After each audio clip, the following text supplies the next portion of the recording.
Hey everybody, I'm Mackenzie from Cosplay, and I'm going to talk to you a little bit about how I made my HeartThrob Caitlyn cosplay. So let's get started. To start off, I found this sweater at Goodwill that I thought the design and the color was perfect for Caitlyn. I cut it up and alter it to make that general tube top shape that you see in her splash art. Hem the edges and then you have the completed look. On to the next step. This just shows a little bit of the resin casting I did. I made all of the beads that were on Caitlyn's necklace. Moving on to the belt, these were all heart and round shaped ornaments that I ordered and painted individually. At the time that I was recording this, it was really cold outside, so I had to go over in a lot of really light layers in order to get each individual piece completely covered. After they're all painted, I cut off all the little holes at the top of each ornament in order to make each piece smoother. Following that step, I took a soldering iron or a foam cutter and drilled a hole in both sides of every single ornament. Make sure you're doing this step in a well-ventilated area because the fumes can be toxic. Following that, I took a skewer and attached it to my cording and then threaded each ornament through to create the belt. Now onto the sewing portion of this costume. Here I cut out all the pieces for the jacket, the skirt, and the hat. This should include your plaid, your metallic, and your lining fabric.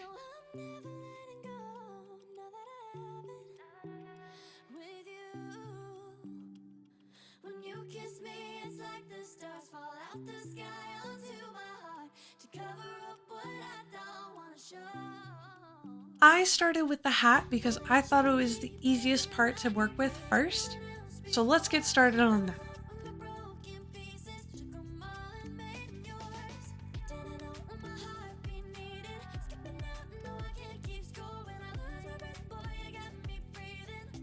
I used interfacing for every single part of this hat because I really wanted a stiff hat, but that's not required. Once all your pieces are cut out, your interfacing has been attached, then I pinned everything together and slowly started sewing everything.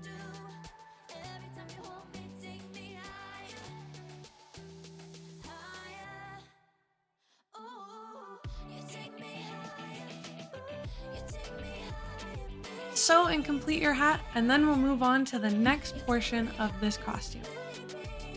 Next up is the jacket, and it does come in quite a few pieces, so let's get started on that. I started with the collar, and I wanted to make sure it had a nice strong interfacing to it before I lined it and put it all together. You're going to flip this right side out, and then you're going to set it to the side for a little while.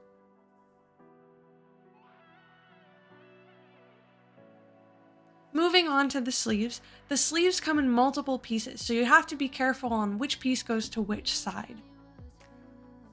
Once the sleeves are put together and you start the main body of the jacket, attach the main body to the lining of your jacket.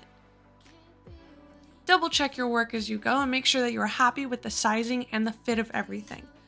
Once you're satisfied with the body, then you can attach the sleeves to the jacket. Take another good look at what you've made and make any adjustments as necessary. Now we're moving on to the last step of the jacket, which is the bias tape. This is going to cover all the edges of the jacket. I made this bias tape out of the same metallic fabric that you can see on the jacket and on the sleeves. So when you sew it, it makes permanent holes. So you have to be careful as you sew, or else those are going to be visible if you have to undo and redo any of your sewing work. For the last step of this jacket, you're going to add on your collar and you should be done. Next, we move on to the skirt.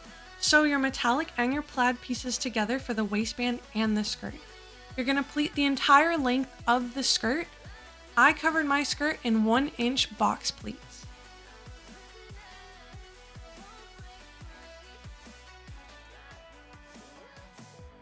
You're going to sew all your pleats together so they stay down. And then you're going to iron it so you have some nice beautiful pleats to look at once everything's finished. Caitlyn's skirt has a metallic edge along the bottom of the skirt, so I used that same metallic fabric that I used for the jacket in the same instance. I attached heat and bond across the entire length of this strip in order to iron it all down and not have to sew this piece to the skirt. Make sure to check your work and make sure that it's all ironed down properly. Now we're going to move on to adding the waistband to the skirt. Make sure that the hem between the metallic side of the fabric and the plaid side of the fabric lines up so you have a nice smooth transition between the two fabrics along the entire length of the skirt. For the last step of the skirt, we're going to add in a zipper. You can instead opt in to use elastic, but for me, I preferred using a zipper in this instance.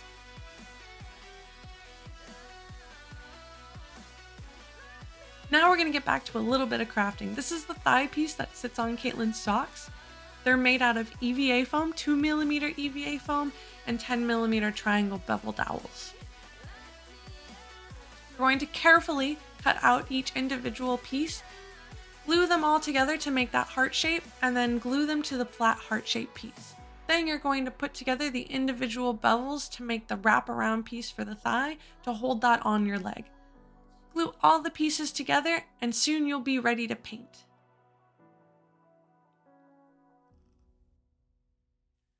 I prime all my foam with Plastidip.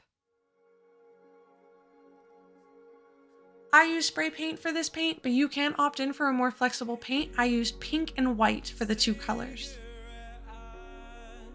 Last but not least, we're moving on to the wig.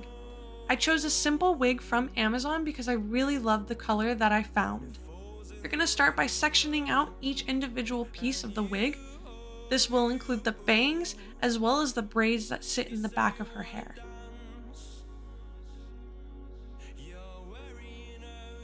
You're going to start by taking your curls and you're going to curl all the pieces that aren't associated with the bangs or the braids.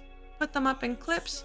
Once everything is curled and separated, you're going to take a steamer and steam each of those curlers in order to make the curls. These fibers will be hot, so be careful not to burn yourself. Make sure to let them cool completely before you take out the curlers. While I waited for these curlers to cool down, I started to work on the braids. I crimped and teased each piece for the braid because I wanted them to be a little thicker. Make sure you tease and brush out all of the knots. This shows the difference between the teased and the unteased fibers of the wig. You can see how there's such a significant volume difference between the two. Now we're going to take that strand and we're going to carefully braid our braids. You're going to do this for both braids. Once you're happy with those braids, now it's time to undo all the curlers. Once all the curlers have been removed, make sure to style all your curls as you see fit. I like to run my fingers through them and separate out the individual curls to loosen everything and give a little more volume to the hair.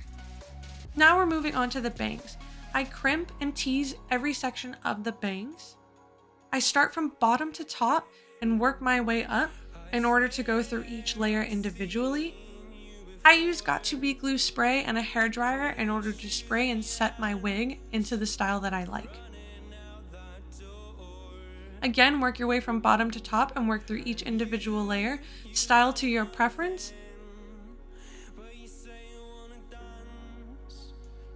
Make sure both sides are even and do any touch-ups as necessary, and that should complete your wig. This is the finished product, and I hope you enjoyed.